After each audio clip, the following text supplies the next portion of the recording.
Now, News 13's Inside Sports with Ron Futrell. Well, hi, everybody. So far this season, Friday Night Flights almost had a Thursday appearance. Then there was the special Monday night Friday Night Flights this week. And then tomorrow will be the first ever Saturday Night Flights. You got all that? Fourth seed Gorman will get a chance in their Southern Zone semifinals tomorrow as they take on Cimarron, a team that already the Gales beat once this season, 31-30. So Gorman is going into this game with a little bit of confidence. Today, Rudy Rudiger, the original Rudy from the movie, the Notre Dame movie, you know it. He showed up at practice to give the team some encouragement for tomorrow's big game. Well, you feel a lot of good feelings because this is how I grew up. This reminds me of when I went to high school. The kids, you can see they're together and they work hard, or a good little group. And you could see it in their eyes that they're kids who worked hard, got a good work ethic.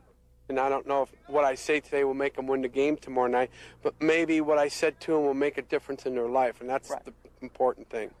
All right. Also, Meadows 54, Faith Lutheran nothing in the only game in town tonight. Now, local driver Brendan Gahn qualified second for tomorrow night's Winston West race out at the Speedway. Gahn will also be running Sunday in the truck race. This is the points leader out on the track.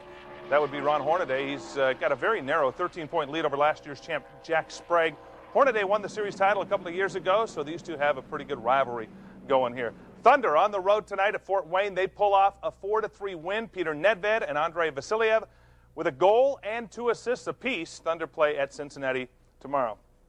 Now, you probably noticed we don't have NBA highlights tonight. They're still busy talking about, let's see, Larry Bird exemption, salary caps, soft caps, hard caps, baseball caps, league-mandated bonus protection for those players not held under the free agency exemption program based on the previous year's revenue, but not covered under the rookie salary cap that was extended to meet the minimum requirements set as part of the exemption rule you'll recall back in '92, which took into account the previous contract clause that said that players not already under contract with a specific team must play for that team unless offered 30% more. Are you following this over there, Bill?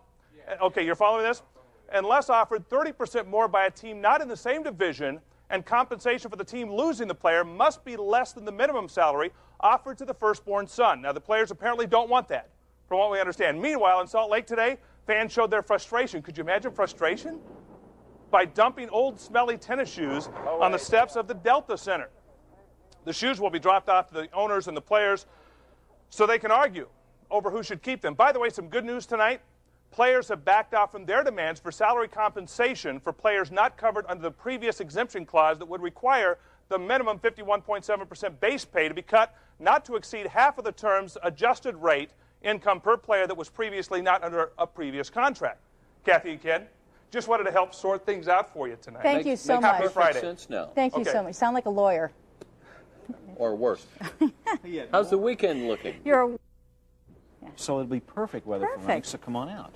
Absolutely, and we'll be out there. Now, did you want to clarify anything about that? Yeah, I made a mistake here. Contract? Any team adjusted to the prior phase Okay, of the that does contract, it tonight for News 13's 11 at 11. Thanks for joining us. Join Robin Berg and Ray Cortopassi tomorrow after the game, and we'll see you back here hopefully Monday on News 13 Inside Las Vegas. Unless we lose.